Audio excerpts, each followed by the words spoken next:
So let's talk about the Adiyogi, the first yogi, right? That came in for the Hindu religion. About 15,000 years ago in the upper Himalayas, simply sat an Adiyogi. And this Adiyogi just sat there in complete blissfulness. Just sat there and he sat there for long periods of time because he was able to achieve the highest form of kundalini, right? And there's a specific reason why all of this ties in so importantly, right?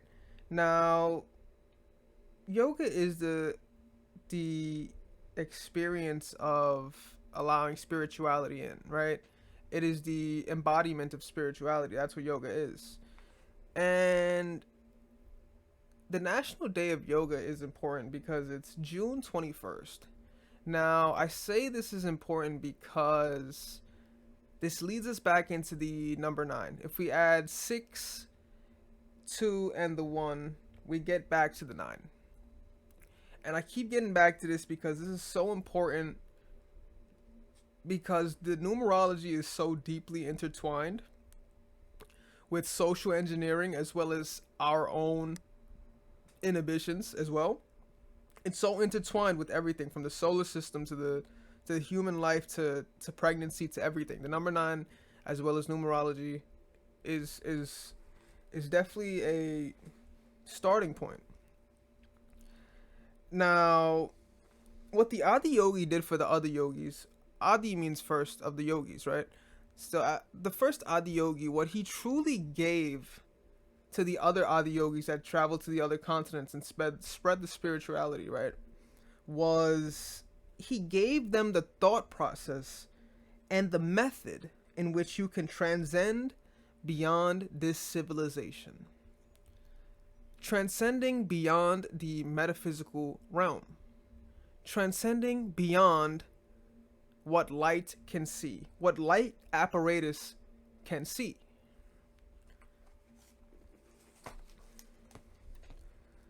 And all of them are striving for this similar idea. They want to cross the limitations and attain to liberation, spiritual liberation, removal of the external physical world, removal of vairagya, right? Now, the idea of mukti, right, is freedom from the differentiated temporal and mortal world of ordinary experience, right?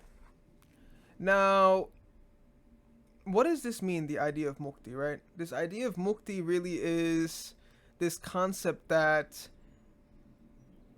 it is of letting go. It is of letting go of your attachments. Letting go of your attachments because it is good to live life with joy and to live life with love and to be involved, but not to be entangled. Think about it, guys. Whenever you wanted to control something or if something wasn't going your way, it would never work your way. Let's say if you were in a relationship and you were trying to control some individual or you were trying to make them do something that you wanted, it never goes exactly the way you want. No one is robotic in this sense. Everything is accumulation of electromagnetic energy. So what's important is this idea of letting go and the idea of mukti is true freedom comes from within. It's the removal of all these societal ideas. It's the removal from our identification with the material world. Our identification has to come from within. We have to be able to open our chakras, our 114 chakras, before we indulge in the other elements that have to give. Now, these tools that we keep creating are accessibilities. They do not define us. They are just accessibilities. They do not define who we are as spiritual beings. Now, Shiva, right? This means that which is not, a dimension which is not physical in nature. Why is this so important? The Shiva is so important because it shows depth within.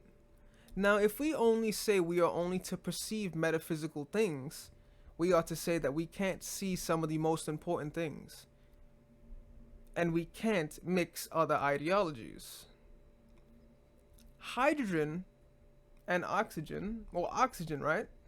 You can't see oxygen, right? Because light is not going, light, you can't see oxygen off light, but you could see my hand, you could see my face, you could see this microphone, you could see things because light can't go through it, the light apparatus, right?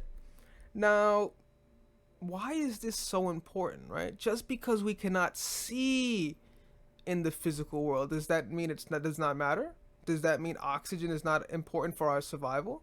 The carbon dioxide that we release, is that not essential to human life? If we can't necessarily see the trees and the leaves, the chlorophyll receiving its photosynthesis, we don't see this process. Does it mean it's not happening? Does it mean it's not real? That is the question, right? That is truly what Shiva is. That which is not. That which is not in physical nature, right? And that is truly what ascending is. Ascending truly is up your 7 chakras, electromagnetically, reaching the potency of your pineal gland, the seat of which your soul is. A coniferous fleshy part of your brain, surrounded by gray matter, has so much uniqueness in this world.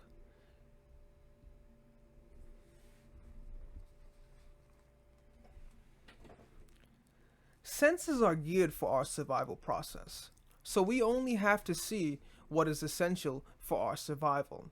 And just about 20 or 21 chakras are needed just to survive and to understand the metaphysical world and to see what we are seeing through our eyes, which can see, right? And these senses are geared just for our survival process, right? And if you want anything more in that range of perception, if you want to see more, you need to enhance your perception. How do you enhance your perception? The yogic system, right? They use this to sharpen their perception. The yogic use this to sharpen their perception. It's sharpening your inner being, sharpening your skills within, right? It is not about the metaphysical world and what we could see and what is light apparatus on. It is not about these physical and material things, right? It is about what it is within, right? Believing that. Let's have a sidetrack. Sidetrack one moment. Are you going to wait till you're at heaven to finally start acting like a good person and a heavenly person? Is that what it takes for you to finally become the person you want to be, the righteous person you want to be? Why is it that you can't think? Why isn't this your heaven now? Why aren't you living like this is your heaven now and you should be righteous and you should be just and you should away from the materialistic things? Why is it that we have to wait for a so-called judgment day before you finally could get your act together? Why is it that this concept of the materialistic things are so embedded in society? Now, no one is necessarily wrong. It is just what is being indoctrinated to separate people from their true spirituality. They don't want you guys unlocking your third eye. They want you guys to not open this power. This power is profound, right?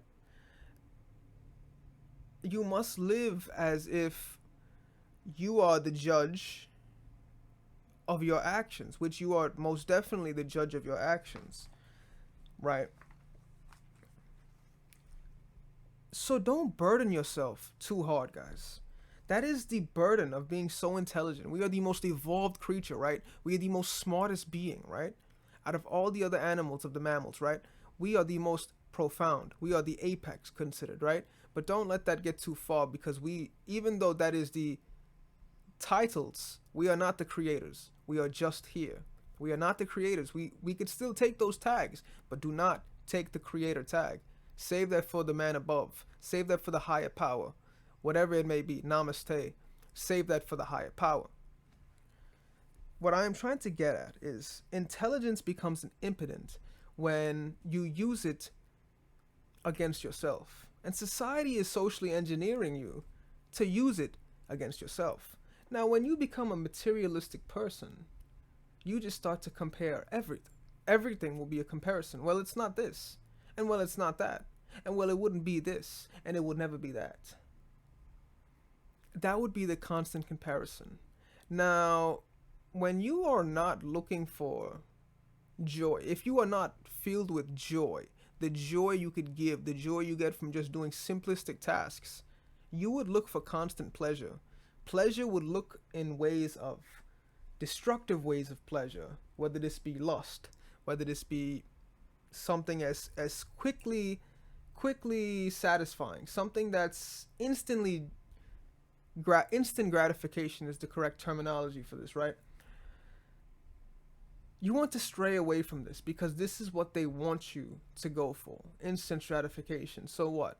So you could constantly consume negativity, you could constantly consume derogatory things, and you could constantly feed in to the consumer market that is today, right?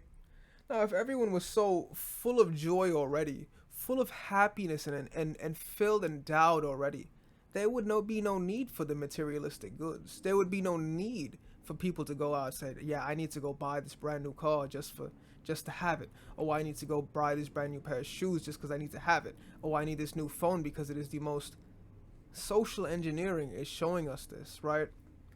And it is really pushing us away from our spiritual being. This is essential, guys, because I want you guys to think of things in a sense, right? Memory is what is perceived, right? And memory is more or less more correct than it's important to society. Your memory and your regurgitation is important to the learning process. But memory also is a stipend. It's a stationary thing. It keeps you stuck because you're only thinking of the past and those past experiences. You will not be able to create new threads because you're constantly in this loop of, well, this is what I know and this is what feels comfortable, therefore I will stay in this path and my memory and my hippocampus will only serve me this way. That is not the right way of going about things, okay? Now, here's another quote that I need to push in. Creation is not your doing, but the way you're experiencing life, what you're attracting, and what you're getting into is 100% your doing. Now, karma. What does this have to do with karma? Your positive karma will reiterate your worldview. It will reiterate the electrons coming towards you. So if you're giving positive karma onto the world, trust me, you will get positive karma back to you. Negative karma, same thing. Negative karma will come back to you. Now, you have to make use of the metaphysical world, but do not let it consume you. You are using the accessibilities given to you. Don't let your heart get too heavy. Live life with joy. Be ambitious. Be a bundle of joy. Give it out. Express it to the highest degree. Not because you're going to get anything out of it besides the smile on your face. That is all. That is what they are trying to take away from us. The simple joy we had when we were children. They don't want you to have that joy. But you shall keep it forever.